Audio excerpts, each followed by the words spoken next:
और अब 88 का समीकरण लेकिन कहां फंस गया प्रण। जी हां, 18वीं लोकसभा के चुनाव की तारीखों के ऐलान के साथ ही 24 का चौसर बिछ गया और इस चौसर में चुनौतियों को चीरने और चोटी पर पहुंचने के लिए सभी सियासी पार्टियां खुद को साबित करने की तैयारियों में जुटी हैं।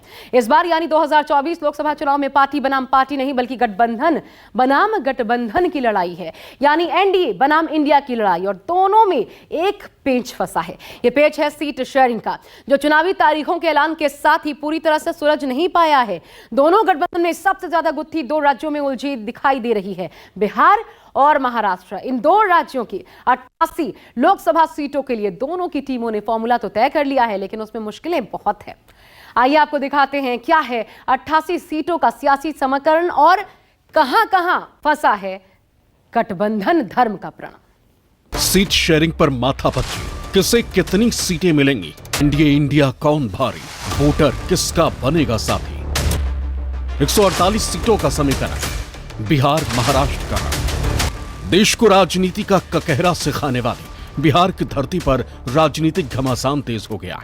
बिहार की धरती से हिंदुस्तान को पहली बार जातीय जनगणना का नतीजा देकर पॉलिटिकल पिच तैयार करने वाले जिस नीतीश कुमार ने विपक्षी एकता को एक किया, वो खुद चुनाव से ऐन पहले पाला बदलकर एनडीए में शामिल हो गए। और इस बड़े फेरबदल के बाद दोनों धड़ों में 40 सीटों के बंटवारे को लेकर अब तक कोई भी फाइनल फैसला नहीं हो सका। लोकसभा चुनाव की तारीखों का ऐलान हो गया है। बिहार में 7 चरणों में चुनाव होंगे, लेकिन महागठबंधन और एनडीए में अभी तक फाइनल सीटों का बंटवारा नहीं हो सका है। लेकिन दोनों तरफ से एक खाका जरूर तैयार हो गया है, जिसकी औपचारिक घोषणा नहीं की गई है। वहीं बिहार महागठबंधन में सीटों के बंटवारे को लेकर कल दिल्ली में एक अहम बैठक है, जिसमें आरजेडी और कांग्रेस के नेता शामिल होंगे। बिहार कांग्रेस प्रदेश अध्यक्ष अखिलेश प्रसाद भी इस बैठक में शामिल होंगे। नीतीश कुमार के जाने के बाद इंडिया गठबंधन में कांग्रेस और आरजेडी के प्रमुख विपक्षी पार्टी हैं, लेकिन सीट शेयरिंग के मुद्दे पर छोटे दल भी अपनी डिमांड से पीछे हटने को राजी नहीं। जानकारी के मुताबिक कांग्रेस की सूबे की 11 लोकसभा सीटों पर चुनाव लड़ने की तैयारी है। इसमें बेगूसराय और कटिहार भी शामिल है। इन दोनों सीटों को लेकर आरजेडी और सीपीआई से खींचतान चल रही है, मगर कांग्रेस भी बेगूसराय और कटिहार से चुनाव लड़ने के लिए अड़ी हुई है। हाल ही में सीपीआई माले ने भी राज्य के 8 लोकसभा सीटों पर चुनाव लड़ने का दावा किया। ऐसे में महागठबंधन के अंदर सीट शेयरिंग फॉर्मूला चुनौती बना हुआ है। बताया जा रहा है कि बिहार में महागठबंधन के घटक दलों में आरजेडी सबसे ज्यादा 28 उम्मीदवार लोकसभा चुनाव में उतारेगा। वहीं कांग्रेस को 9, सीपीआई एमएल को 2 और सीपीआई को 1 सीट मिलने की उम्मीद है। सीपीआई एम को बिहार में जनाधार के अभाव में एक भी सीट देने पर विचार नहीं किया जा रहा है। हालांकि सीपीआई एम ने भी अपनी दावेदारी पेश की है। हालांकि बिहार में सीट शेयरिंग के मुद्दे पर आरजेडी ऑल इज वेल का दावा कर रही है। सीट शेयरिंग के सवालों पर आरजेडी का जवाब है कि तैयारी पूरी है और जल्द ही पार्टी वाइज सीटों का ऐलान कर दिया जाएगा। बिहार में चौंकाने वाले रिजल्ट आने वाले हैं। 17 महीने में जो काम हुआ वो 17 साल में नहीं हुआ। और 10 साल में मोदी जी ने क्या किया बिहार के लिए?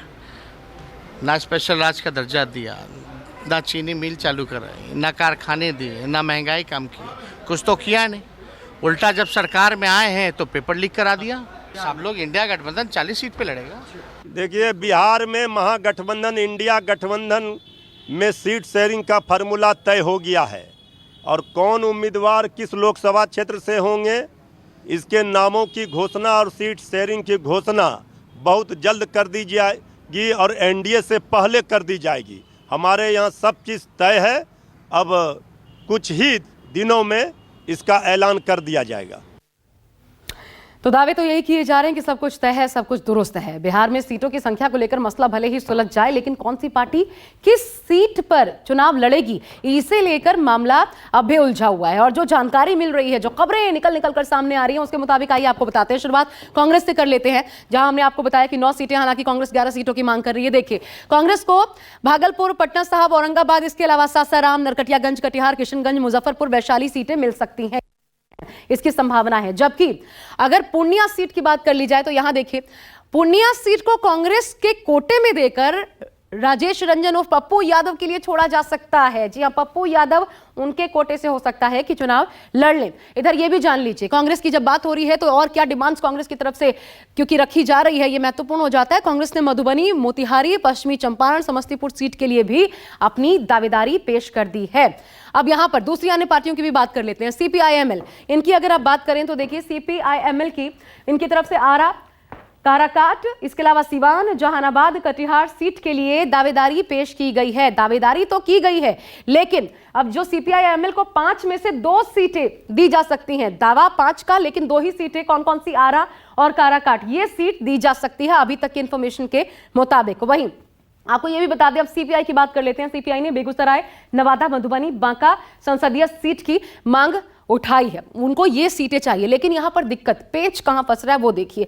दिक्कत यह है कि सीपीआई के दावे वाली जो बांका आरजेडी की परंपरागत सीट है और मधुबनी को लेकर सीपीआईएम और सीपीआई दोनों की दावेदारी है, तो ऐसे में पेच यहां पर उलझा हुआ नजर आता है। दूसरी तरफ एक और चीज देखिए, आरजेडी की परंपरागत अगर सीटों की हम बात करें कुल मिलाकर के, जिसको आरजेडी छोड़ने को तैयार नहीं है, 26 सीटें अगर देखें, गया, बांका, भागलपुर, पाटलिपुत्र, बक्सर, छपरा, अररिया, दरभंगा, इसके अलावा झंझारपुर, गोपालगंज, खगड़िया, ये परंपरागत सीटें हैं। वैशाली, हाजीपुर, जमुई, बेगूसराय भी इसमें शामिल हैं। ये देखिए, उजियारपुर है, समस्तीपुर है, नालंदा है, मोतिहारी है, सीतामढ़ी, शिवहर, मुंगेर, नवादा, वैशाली, हाजीपुर, जमुई, बेगूसराय, औरंगाबाद सीटें। लेकिन ये तो परंपरागत सीटों की बात हुई, लेकिन पिछली बार क्या हुआ था, औरंगाबाद सीटें जो है, ये सीट जीतन राम मांझी की पार्टी हमको आरजेडी ने पिछली बार दे दी थी। गया, उस सीट को लेकर भी बात हुई थी। तो यहां पर दिक्कत यह है कि सभी की अपनी अपनी दावेदारी है, लेकिन इस बार आगे समझिए,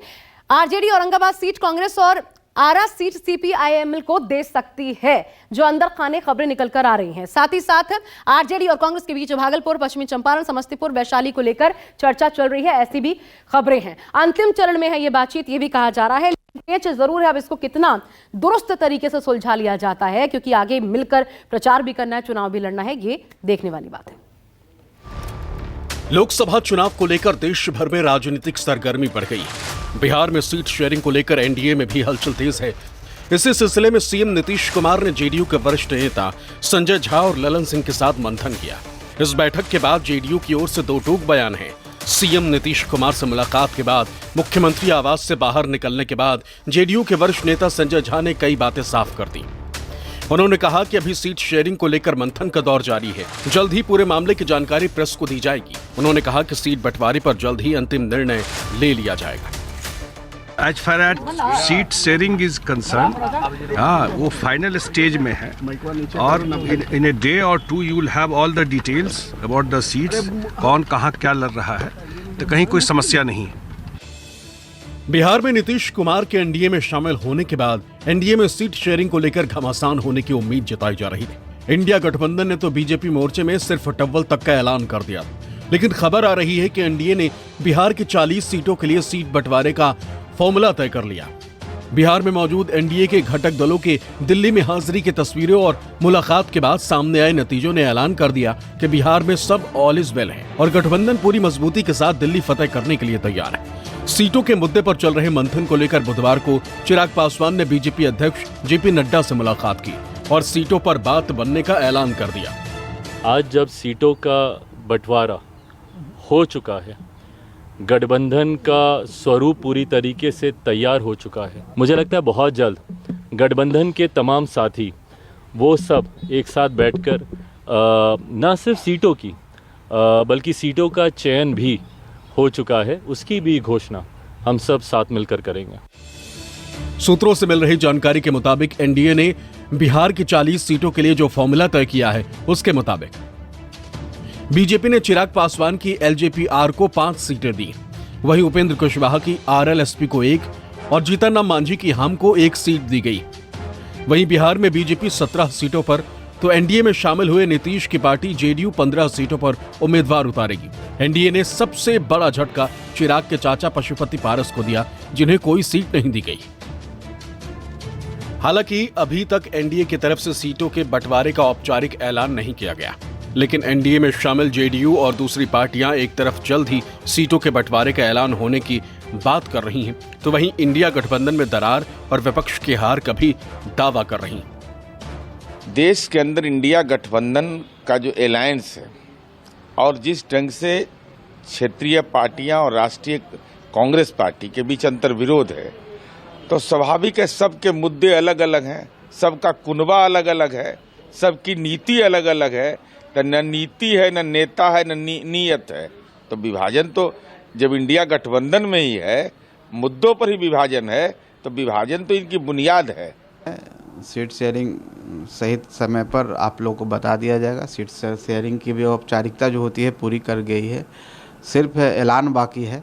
और हम समझते हैं कि 24 से 48 घंटे के बीच में ऐलान संभव है और हम लोग सब मिल करके एक साथ ज्वाइंट पीसी करके ऐलान करेंगे, इसलिए इसमें कोई समस्या नहीं। मांझी साहब, महागठबंधन का सीट शेयरिंग हो गया क्या? जरूरों का नहीं हुआ है तो लेट कैसे? हम 40-44 वर्ष से राजनीति में हैं, 13-14 इलेक्शन हम लोग देखा है, लड़े हैं। तो ऐसा होता है कि जब नोटिफिकेशन हो जाता है तो उसके 1-2 दिन के अंदर लोग सीट शेयरिंग की बात कर देते हैं। जहाँ तक एनडीए का मामला है, दिल्ली में बैठकों का दौर चल रही है, आज फाइनल हो जाना चाहिए। सोमवार को ज्वाइंट प्रेस कॉन्फ्रेंस होगा जिसमें कैंडिडेट का डिक्लेरेशन होगा, सीट का जी हाँ, तो यहाँ भी कहने को भले एनडीए के रणनीतिकार ये कह रहे हैं कि सीट शेयरिंग के मामले में कोई पैच है ही नहीं, लेकिन सच्चाई यही है कि सीट शेयरिंग को लेकर एनडीए में भी सब कुछ क्लियर नहीं है। और ज्यादा बड़ी समस्या ये है कि फिर यहीं पर वही बात आती है इंडिया गठबंधन वाली, कौन सा दल किस लोकसभा सीट से लड़ेगा। तो चलिए आपको बिहार में एनडीए के सीट समीकरण का किस्सा भी हम समझाने की कोशिश करते हैं। देखिए किस किस तरीके से ये बंटवारा हो सकता है, कितना कितना सीट मिलेगा, ये तो हमने आपको बताया। सीट शेयरिंग पर सबसे पहले तो राष्ट्रीय लोक मोर्चा जो है, आरएलएसपी बदल चुकी है, आरएलएम हो चुकी है। उनकी दुविधा देखिए, उपेंद्र कुशवाहा अध्यक्ष हैं, उन लोगों में शामिल हैं जो कह रहे हैं कि ऑल इज वेल, पर हकीकत में ऐसा है नहीं। एक तो इनके पास कोई लोकसभा की सीट है नहीं इस वक्त, सिटिंग सीट, लेकिन उपेंद्र कुशवाहा की इच्छा है कि काराकाट, सीतामढ़ी, उजियारपुर सीट से वो उतरे, उनके कैंडिडेट्स उतरे। मुश्किल ये है कि काराकाट और सीतामढ़ी जेडीयू की सीट है, सिटिंग सीट वो भी। अब इनमें से ये सीट अगर ली जाती है तो बदले में जेडीयू को कौन सी लोकसभा की सीट दी जाएगी। दूसरी मुश्किल ये भी है कि उपेंद्र कुशवाहा 3 सीटों पर अड़े हैं, जबकि बीजेपी 1 सीट का ऑफर उन्हें कर रही है, ये खबर है। इसके अलावा दूसरी बड़ी बात, जीतन राम मांझी की सीट पर सवाल बरकरार है। हिंदुस्तानी अवाम मोर्चा हम के संस्थापक जीतन राम मांझी ने बीजेपी आलाकमान से 1 सीट मांगी है। वो 1 सीट उन्हें मिल भी जाएगी, लेकिन सवाल है कौन सी सीट।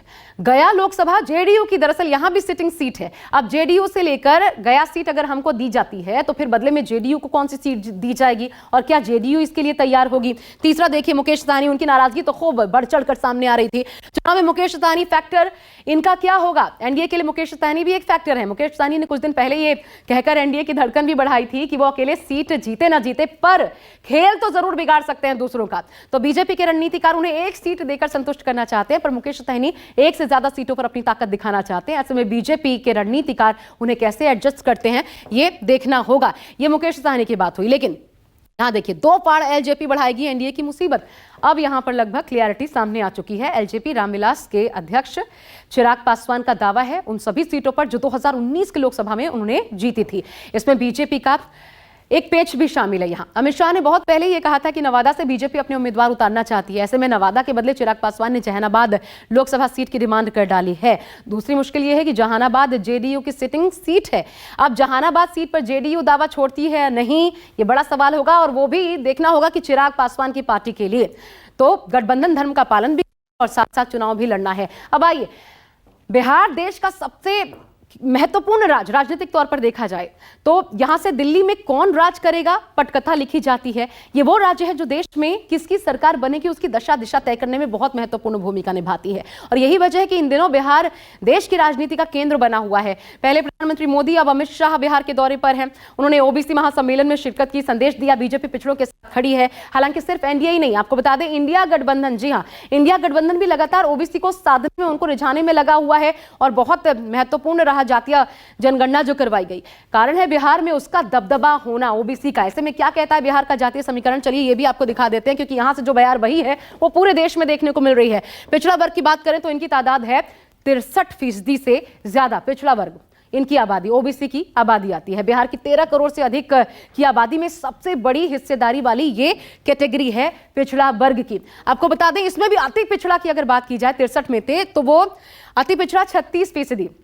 ये आते हैं और इनमें नाई, लोहार, मल्लाह, तेली, ये तमाम जातियों की हालत जो है ओबीसी में ज्यादा चिंतनीय है, अति पिछड़ा है ये, और ये कमजोर में भी ज्यादा कमजोर माने जाते हैं। वहीं दलित आबादी की बात करें, 20% बिहार में दलित आबादी है। एग्जैक्ट आंकड़ा अगर आपको बताएं तो 19.65%, इतना ये एग्जैक्ट फिगर है। एक बड़ा वोट बैंक दलितों का है और इसे भी हर पार्टी साधने की जुगत में लगी हुई है। ऐसे में अगर ओबीसी और दलित को जोड़ दिया जाए तो फिर देखिए क्या हो जाता है। अगर इन दोनों को हम जोड़ के देखें, पिछड़ा प्लस दलित 83% से ज्यादा, यानी साफ है बिहार का पूरा राजनीतिक सिस्टम ये दो जाति के लोगों के हाथों में है। और यही वजह है कि बीजेपी भी अब इस वोट बैंक को साधने में लगी है और प्रधानमंत्री से लेकर सीएम तक लगातार लोगों के बीच हितैषी बनकर पहुंच रहे हैं।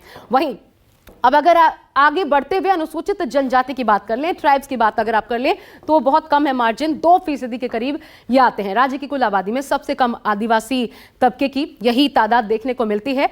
एग्जैक्ट है 1.68 ये परसेंटेज इनका देखने को मिलता है। सामान्य वर्ग देखिए महत्वपूर्ण है, धमक रखता है सामान्य वर्ग 15%। और यहां गौर कीजिए, अंग्रेजों के जमाने में आई काका कालेलकर कमेटी की रिपोर्ट के मुताबिक देश की आबादी में पिछड़ी जातियों की हिस्सेदारी महज 32% थी, जो कि 1990 में आई मंडल आयोग की रिपोर्ट के मुताबिक 52% हो गई। और अब हुए जातीय जनगणना में बिहार में पिछड़ी जाति की हिस्सेदारी पहुंच गई है 63% तक। ऐसे में लोकसभा चुनाव से पहले किसी भी पार्टी के लिए ओबीसी मुद्दे को नजरअंदाज करना बिल्कुल नामुमकिन है।